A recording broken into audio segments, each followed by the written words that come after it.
والصلاة والسلام على أشرف الأنبياء والمرسلين أعوذ بالله من الشيطان الرجيم بسم الله الرحمن الرحيم. احباب گرامی، سورہ زمر کی آیت نمبر 2 جس قدر تفصیل طلب ہے اتنی ہی زیادہ یہ اہم بھی ہے، اس لحاظ سے کہ اس آیت کے اندر پورے دین کا خلاصہ اللہ سبحانہ و تعالی نے بیان فرما دیا ہے، اور یہاں پر جو 3 باتیں اکٹھی ذکر کی گئی ہیں کہ آپ اللہ کی عبادت کریں، دوسری یہ کہ خالص ہو کر کریں، اور تیسری یہ کہ اسی کے لیے کریں. یہ 3 باتیں جو اس آیت کریمہ کے اندر ذکر کی گئی ہیں، ہم پچھلے 6 دنوں سے اسی کا ہی بیان پڑھ رہے ہیں. ہماری آج کی ملاقات بھی اسی آیت کے متعلق ہی رہے گی. میں یہ چاہتا ہوں کہ اس آیت کو ہم گھول کر پی لیں، اس کو اچھے طریقے سے ہم سمجھ لیں، تاکہ آنے والے جو آگے اس سورت کے مضامین ہیں، میں نے اس کے تعارف میں بھی یہ بات آپ کے سامنے رکھی تھی کہ توحید کی وہ اقسام ذکر کی جائیں گی جو معروف نہیں ہیں، اور شرک کی بھی وہ اقسام ہمارے سامنے آئیں گی جو انتہائی آہستگی سے انسان کے اندر سرایت کر جاتی ہیں. میرے اور آپ کے جسم کے اندر جیسے خون دوڑ رہا ہے تو ہمیں پتہ نہیں لگتا کہ خون چل رہا ہے. کبھی ایسا ہوتا ہے کہ کسی جگہ سے گوشت پھڑکنے لگتا ہے تو ہم کہتے ہیں دیکھو آج انہونی ہو رہی ہے. یہ کبھی ایسا ہوتا ہے بہت دیر کے بعد. جس طرح سے خون کی حرکت ہمیں اپنے جسم کے اندر محسوس نہیں ہوتی، ایسے ہی شرک اور بدعت انسان کے اندر آ جاتی ہے اور اسے پتہ نہیں لگتا. حدیث میں ہے کہ شرک کی چال چیونٹی کی چال سے بھی زیادہ آہستہ ہوتی ہے. نہیں پتہ لگتا کہ کب انسان شرک کی گندگی میں لتھڑ گیا ہوتا ہے. اس لیے اس آیت کو اگر ہم موقع پر سمجھ لیں گے تو آنے والے دنوں کے اندر جو اگلی آیات ہوں گی ان کو سمجھنے میں ہمارے لیے آسانی ہوگی.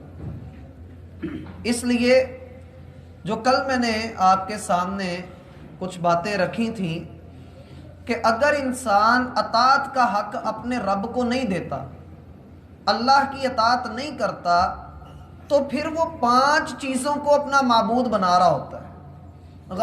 6 چیزوں کو، وہ 6 چیزوں کو اپنا معبود بنا رہا ہوتا ہے.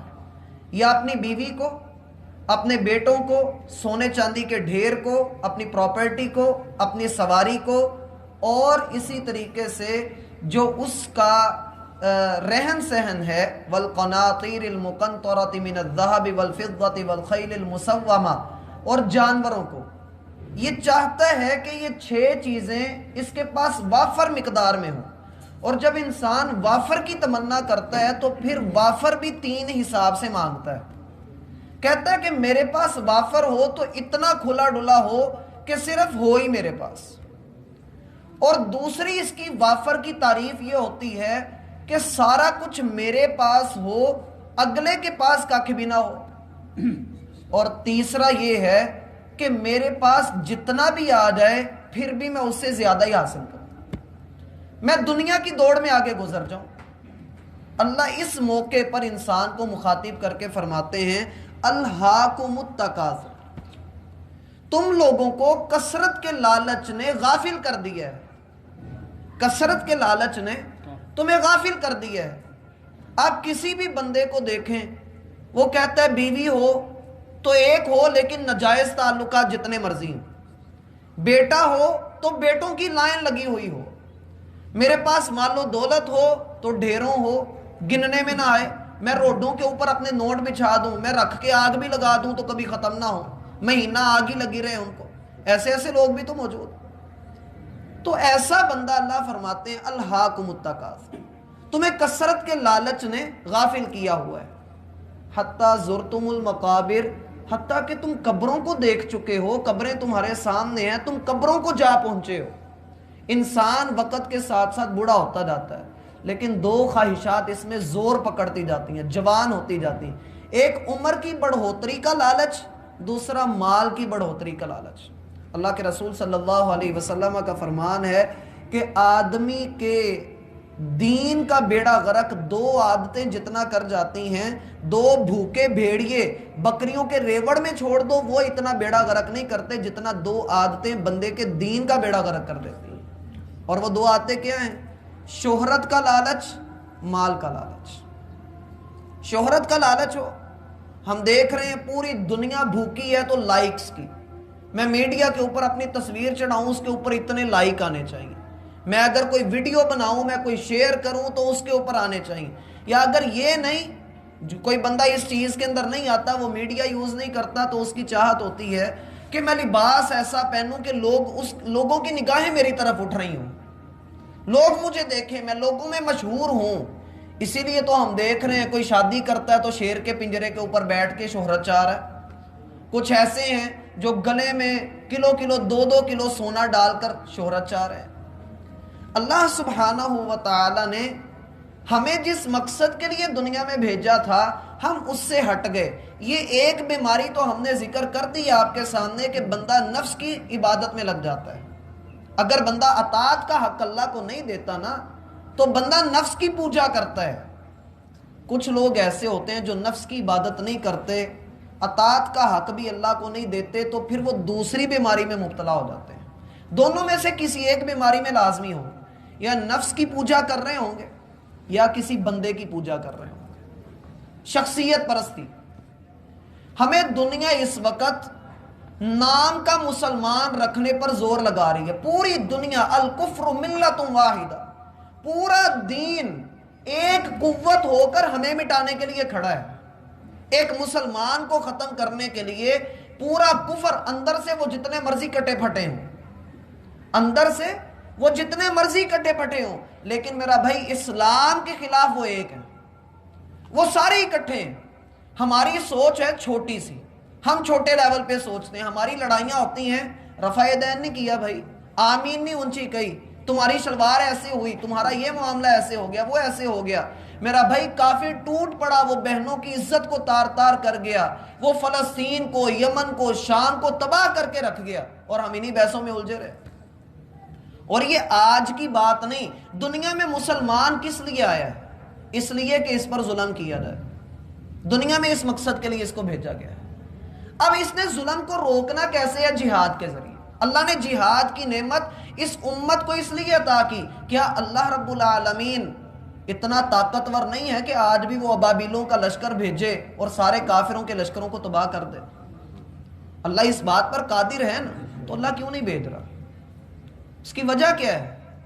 ابابیل اس وقت آئے تھے جب اللہ کا نام لینے والا کوئی نہیں تھا، تب اللہ کا نام لینے والا کوئی نہیں تھا، اور اب اللہ کا نام لینے والے 1.5 ارب ہیں، اور پھر بھی دنیا میں سب سے زیادہ ذلیل ہو رہے ہیں۔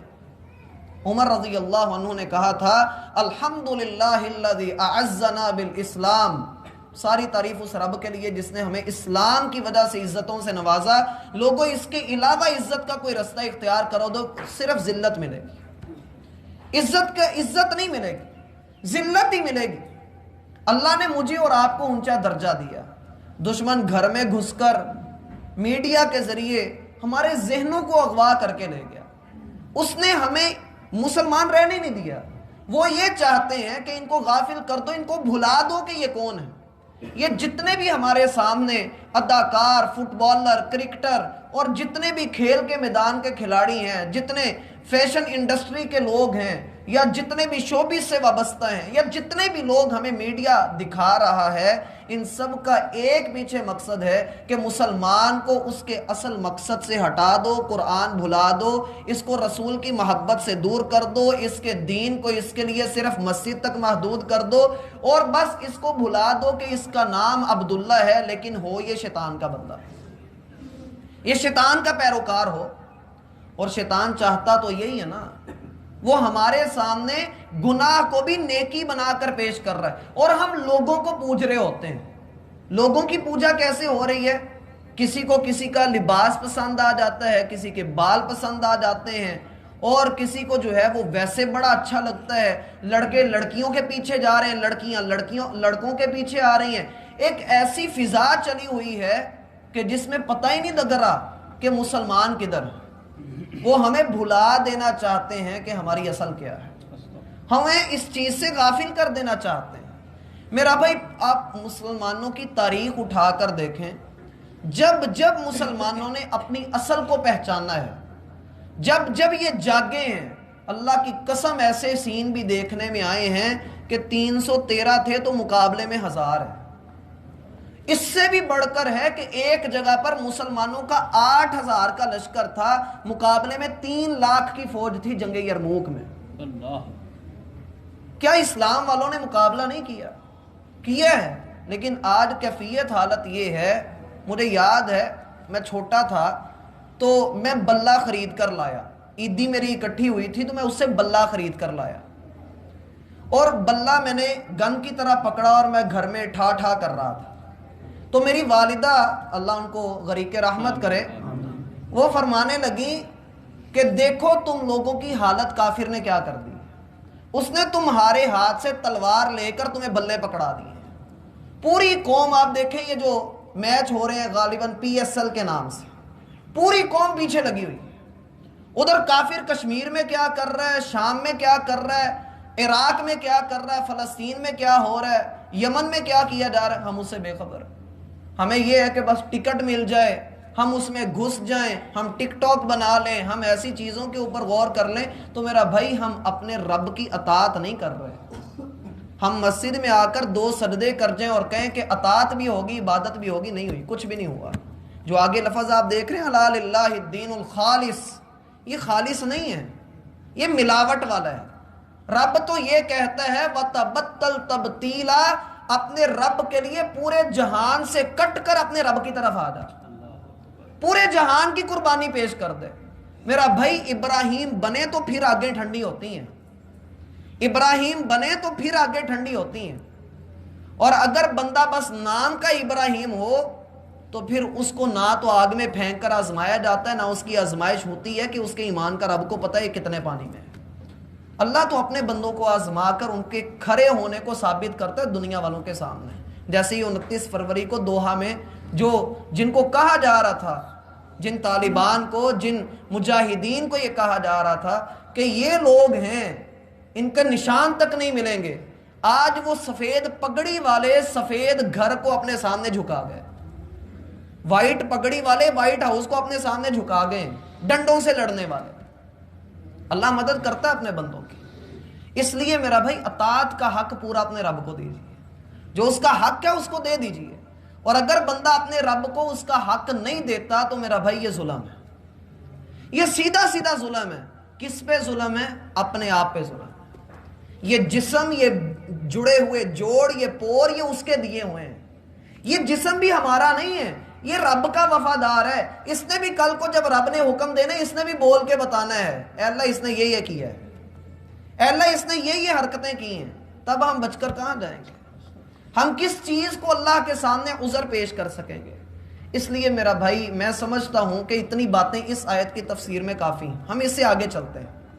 لیکن آخر پر یہی گزارش کرنا چاہوں گا کہ اللہ کے لیے لوگوں کی بوجھا چھوڑ کر ایک مسلمان ہونے کی حیثیت سے سب سے پہلے مجھے، پھر آپ سب کو میں یہ نصیحت کرتا ہوں کہ ہمیں اللہ کی طرف آنا چاہیے۔ اجتماعی طور پہ ہمیں اللہ سے توبہ کرنے کی ضرورت ہے، ہمیں اللہ سے معافی مانگنے کی ضرورت ہے۔ اسی لیے تو جو اللہ سبحانہ و تعالی ہیں وہ اپنے بندوں کے اوپر توبہ کی وجہ سے رحمتیں نازل فرماتے ہیں۔ ہم اللہ کی رحمت کے پورے امیدوار ہیں، لیکن میرا بھائی ہم اطاعت کا حق اپنے رب کو نہیں دے رہے۔ ہم عبادت پوری اس کی کر رہے ہیں لیکن ہم اطاعت اس کی نہیں کر رہے۔ اس لیے عبادت اور اطاعت کو ذرا الگ الگ رکھ کر سمجھیں گے تو انشاءاللہ اس کی سمجھ آئے گی۔ اللہ ہمیں سمجھنے کی توفیق عطا فرمائے۔